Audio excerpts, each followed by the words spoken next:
Good morning बच्चों, new morning channel में आपका स्वागत है। आज हम कक्षा 10 का पहला चैप्टर है वास्तविक संख्याएं, जिसमें प्रश्नावली 1.1 में प्रश्न संख्या 2 को हल करेंगे। प्रश्न संख्या 2 है, दर्शाइए कि कोई भी धनात्मक विषम पूर्णांक 6q + 1 या 6q + 3 या 6q + 5 के रूप का होता है, जहां q कोई पूर्णांक है। अब इसमें बच्चे इस प्रश्न को पढ़ते हैं तो समझ नहीं पाते हैं कि ये क्या है, तो पहले इस लॉजिक को समझ लेते हैं कि ये है क्या। हमने भाग फर्स्ट में वास्तविक संख्याएं क्या हैं इसके बारे में हमने अध्ययन किया था, जिसमें हमने एक प्रमेयिका पढ़ी थी, यूक्लिड विभाजन प्रमेयिका। तो शायद आपको याद होगा, यदि आपने भाग फर्स्ट वीडियो नहीं देखा है तो उसको जरूर देखिएगा और आपको पता चलेगा कि यूक्लिड विभाजन प्रमेयिका है क्या। तो चलिए हम यहाँ पर देखते हैं यूक्लिड विभाजन प्रमेयिका क्या है। मान लीजिए एक कोई पूर्णांक है, b से भाग किया गया, यहाँ q आया, यहाँ पर आपका शेष q आया, तो ये बनता है आपका a = bq + r। ये जो प्रमेयिका है इसी को बोलते हैं यूक्लिड विभाजन प्रमेयिका। भाग फर्स्ट आप देखेंगे तो समझ जाएंगे। अब चलिए हम इस पूर्णांकों को देख लेते हैं। 1 से 100 तक एक गिनतियां लिखी हुई हैं, इनको हम ये जो लिखा हुआ है इससे हम रिलेट करेंगे कि किस तरह से ये बनती है संख्याएं। मान लीजिए 2 है, 2 कोई पूर्णांक है और 2 के इसमें मल्टीपल अगर हम ढूंढें, ठीक है, तो 2 के मल्टीपल आपके 2 हैं और आपका 4 है, 6 है, 8 है, 10 है। इस तरह से आपको संख्याएं मिल जाती हैं। यदि हम इसको इस रूप में हम अपने जो है यूक्लिड विभाजन प्रमेयिका के आधार पर हम हल करें, तो ये जो आपका 2 है इसको हम 2q के रूप में लिख सकते हैं। q एक चर पद है, आपको पता ही है, जो मतलब निश्चित नहीं होता है, कोई भी यहाँ पर संख्या हो सकती है। कोई भी मल्टीपल आपको निकालना है तो यहाँ पर q का मान आप बदलते जाएंगे और 2 के मल्टीपल निकलते जाएंगे। अब मान लीजिए अब सारे इसमें जो मल्टीपल होंगे 2q के ही मल्टीपल होंगे।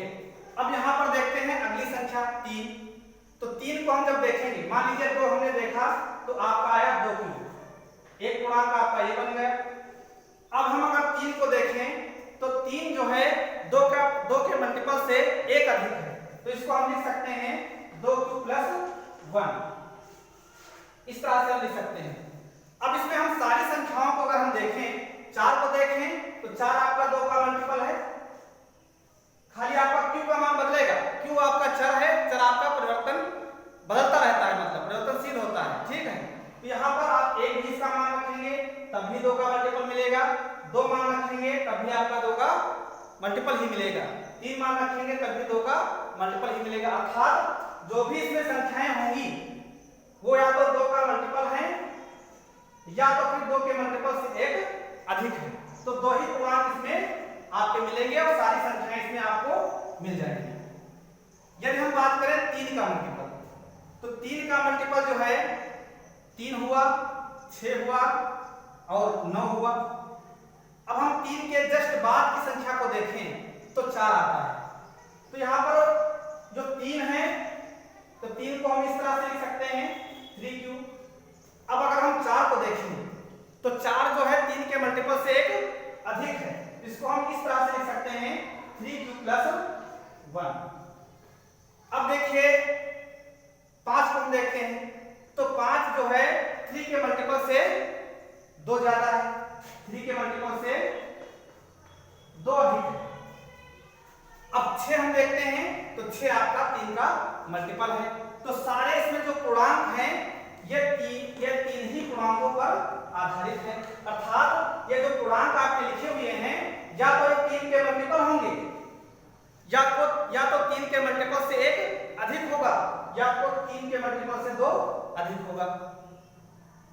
अब इसी तरह से हम अगर 4 की बात करें तो 4 का भी यही लागू होता है। तो 4 के देखिए मल्टीपल किस तरह के बनेंगे, या तो 4 का मल्टीपल होगा, या तो 4 के मल्टीपल से 1 अधिक होगा, या तो 4 के मल्टीपल से 2 अधिक होगा, या तो 4 के मल्टीपल से 3 अधिक होगा।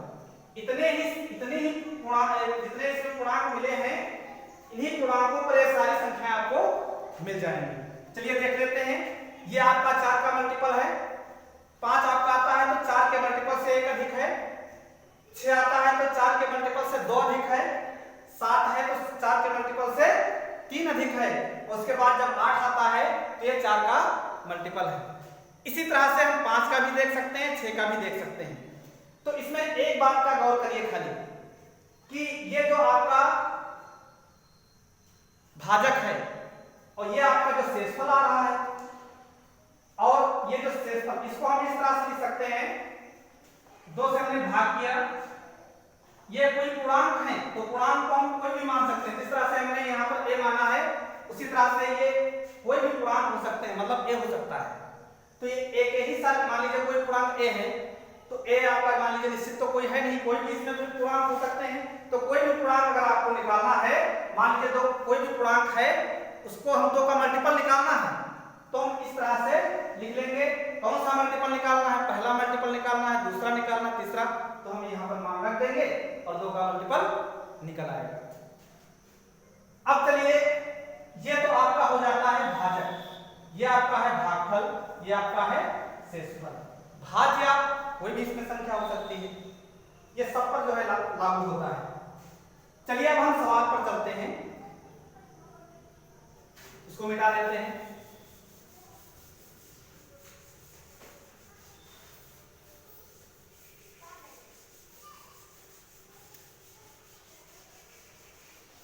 हाँ, एक चीज इसमें और समझ लीजिए कि यहां पर जो 1 आ रहा है ये शेषफल है, और हमको पता है शेषफल जो होता है वो भाजक से या तो मतलब भाजक के 1 कम होगा या तो 0 के बराबर होगा। भाजक से मतलब सदैव कम होता है, जो शेषफल होगा वो भाजक से छोटा होता है, ठीक है। या तो 0 के बराबर होगा या 0 से बड़ा होगा, लेकिन जो है भाजक से सदैव छोटा होगा।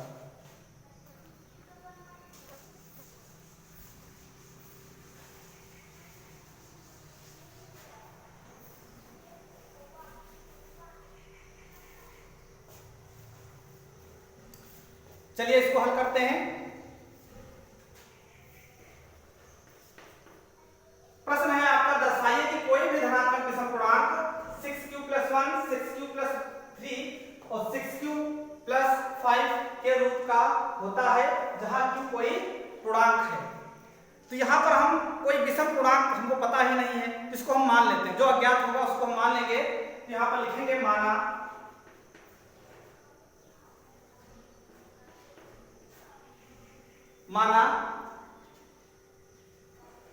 a एक धनात्मक विषम पूर्णांक है।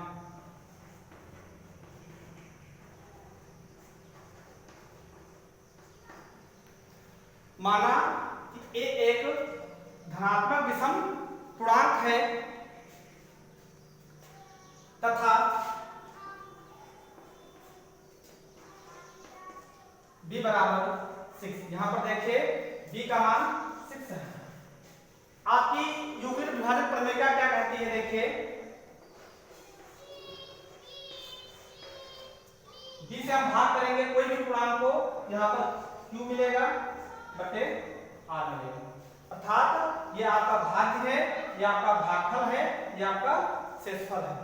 तो यहां पर हम b का मान कितना है, 6 है, तो जो r है वो b से क्या होगा, अर्थात b यहां कितना है, 6 है, यहां b की जगह पर हम 6 लिख सकते हैं। तो r के मान क्या होंगे, r के मान या तो 0 होगा, या तो 1 होगा, या तो 2 होगा, या तो 3 होगा, या 4 होगा, या 5 होगा, अर्थात 6 नहीं हो सकता, 6 से कम होगा। जो शेषफल होगा ये 6 से कम होगा, या तो 0 हो सकता है, या तो 1 हो सकता है, या 2 या 3 या 4 या 5 हो सकता है। अब देखिए यूक्लिड विभाजन प्रमेय का क्या है, यहां पर लिख लेंगे यूक्लिड विभाजन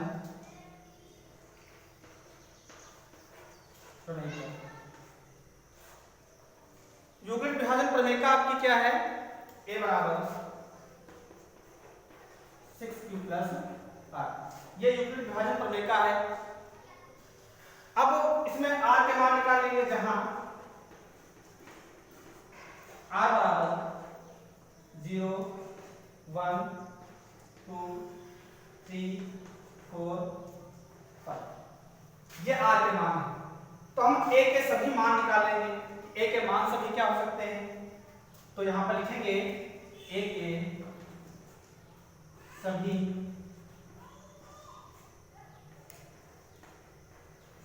संभव मान। a के सभी संभव मान क्या हो सकते हैं, a के सभी संभव मान हो सकते हैं यदि हम r को 0 मान लें, r को क्या मान लें, 0 मान लें, तो हो सकता है पूर्णांक आपका 6q हो जाए, कामा अगर हम 1 मानेंगे तो आपका पूर्णांक बनेगा 6q प्लस 1, 2 मानेंगे तो बनेगा 6q plus 2, 6q plus 3, 6q plus 4, 6q plus 5, इतने पूर्णांक बनेंगे। अब यहाँ गौर करना है कि पूर्णांक आपका कौन सा है, धनात्मक विषम पूर्णांक। तो इसमें जो पूर्णांक सभी हमने मान यहाँ पर निकाले हैं, तो यहाँ पर हम ध्यान देंगे कि जो 6q है और 6q प्लस 2 है, 6q प्लस 4, क्योंकि ये विषम पूर्णांक है और विषम वो संख्याएं होती हैं जो 2 से भाज्य नहीं होती हैं।